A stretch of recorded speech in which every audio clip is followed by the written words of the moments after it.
Terheran-heran saya teman-teman saat mereview pertandingan ini. Langkah yang dilakukannya membuat perwira lawan sangat terjepit. Dan ini bukan sebuah kebetulan teman-teman. 3 langkah atau 4 langkah ke depannya dia sudah memikirkannya. Bagaimana keseruannya? Simak pertandingan Shenzhen Longgang Chess Master 2024 Anish Giri versus Vladislav Artemiev. Yuk teman-teman, siapkan konsentrasi tinggi. Saya akan menganalisis jalannya pertandingan sesederhana mungkin untuk kalian dapatkan ilmunya. Dan bagi teman-teman yang baru bergabung di Jari Pelawi Chess, welcome. Jangan lupa tombol subscribe dan nyalakan juga loncengnya. Selamat menyaksikan.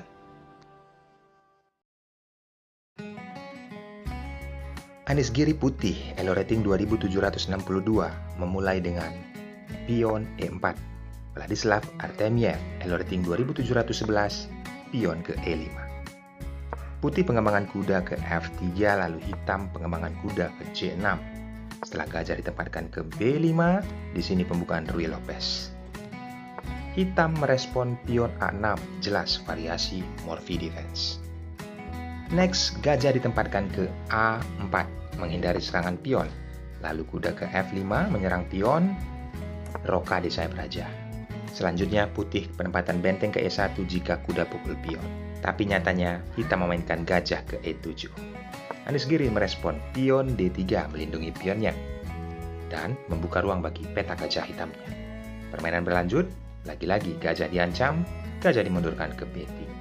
Vladislav Artemiev bisa saja memainkan pion ke D6, tetapi di sini dia memainkan rokade sayap raja. Karena langkah rumusan di pembukaan Ruy Lopez ini teman-teman, sebentar kita berandai sebelum langkahkan aslinya, bisa pion ke D6. Ini langkah rumusan. Ada kelemahannya teman-teman. Putih akan merespon pion ke A4, seolah-olah menjaga pionnya. Penempatan gajah ke D7 dan di sini kehilangan hak bagi hitam untuk gajah Vincento. Walaupun bisa kita lihat benteng sudah aktif berkoordinasi dengan menteri, tetapi gajah Vincento sangat berarti untuk pembukaan Ruy Lopez teman-teman. Kita kembali ke partai aslinya. Vladislav Artemiev, rokade sayap raja.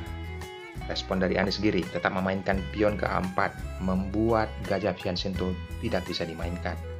Karena percuma teman-teman, apabila gajah ke D7 maka pion center sudah mengambatnya.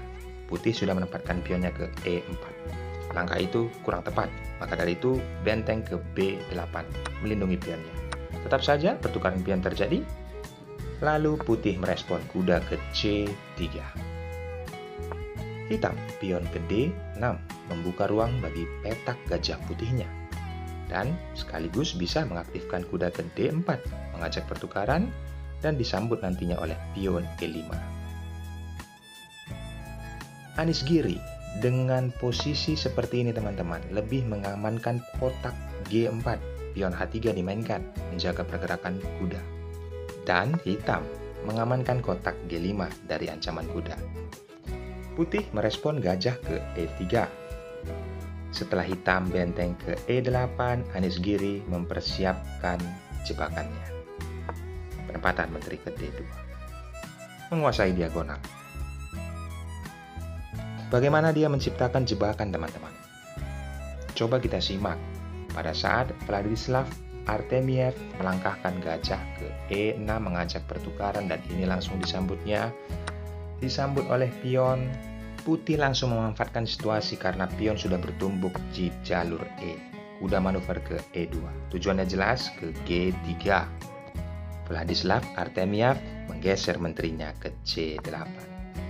Alih-alih ingin kudanya manuver ke D8 dan ini diintip atau dimata-matai oleh Anish Giri. Bagaimana dia merespon hal tersebut teman-teman? Pion bertumpuk sudah di jalur E. Langkahnya kuda ke G3. Yaps, 3 atau 4 langkah ke depan dia sudah memperhitungkannya. Penempatan kuda ke D8 yang sudah hitam persiapkan untuk kudanya. Tetapi langkah ini kurang tepat dan langsung dimanfaatkan oleh Anish Giri seolah-olah sudah terbaca dari langkah sebelumnya.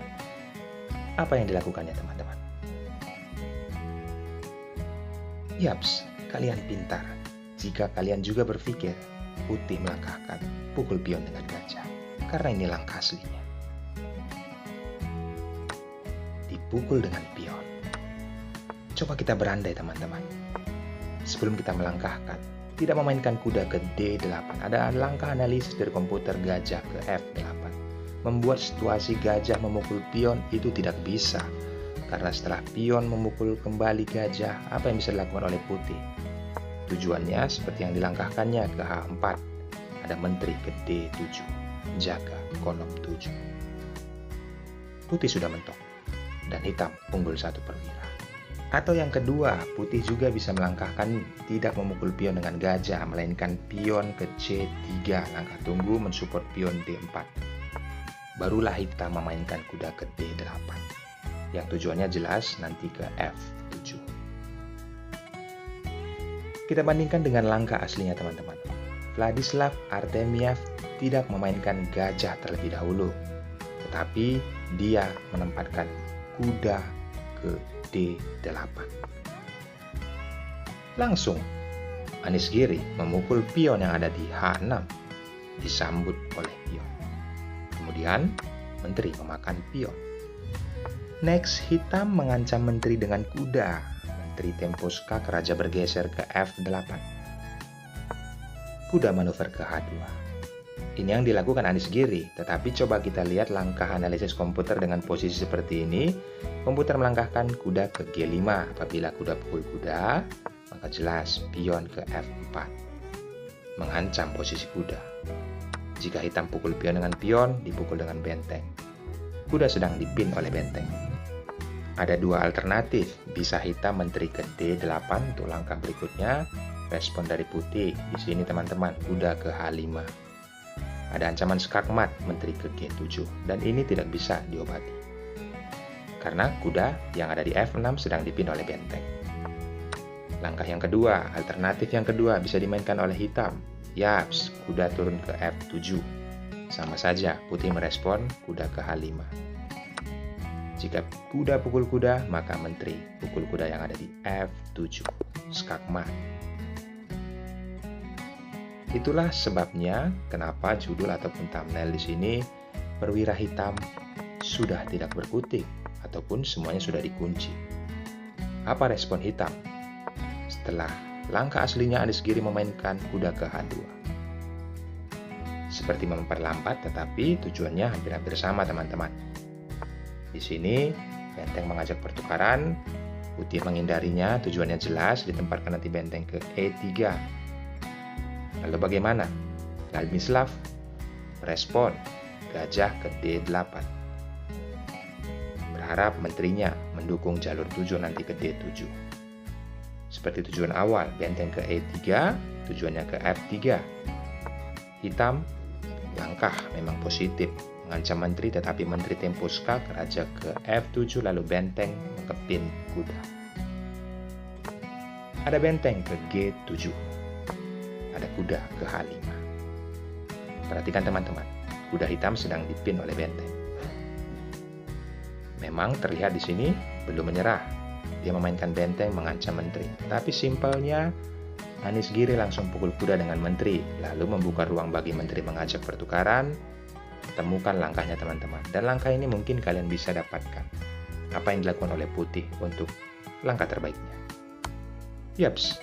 Benar sekali, jika kalian mengambil tempo skak dan di sini benteng pasti akan tumbang. Vladislav Artemiev menyerah teman-teman. Jika dilanjutkan, kita akan langkahkan raja ke F8, menteri pukul benteng. Perhatikan, kuda sedang dipin. Bagaimana Anies Giri menciptakan langkah untuk menjepit semua perwira hitam. Dan ini sukses. Di langkah pembukaan Ruy Lopez, variasi Morphy Defense. Yaps, kalian sudah pasti mendapatkan ilmunya dan saya rasa kalian juga paham tentang analisis yang saya mainkan. Terima kasih bagi teman-teman yang sudah menonton, dukung channel ini, ucapkan terima kasih atas video ini, cukup subscribe dan nyalakan juga loncengnya. Boleh juga bagi teman-teman yang ingin memberikan saran atas video ini ataupun video-video berikutnya, tulis di kolom komentar, berikan juga like-nya. Agar Jari Pelawi Chess lebih semangat lagi untuk memberikan video-video terbaru ataupun video-video unggulan dari pecatur dunia untuk kalian dapatkan ilmunya. Bye-bye.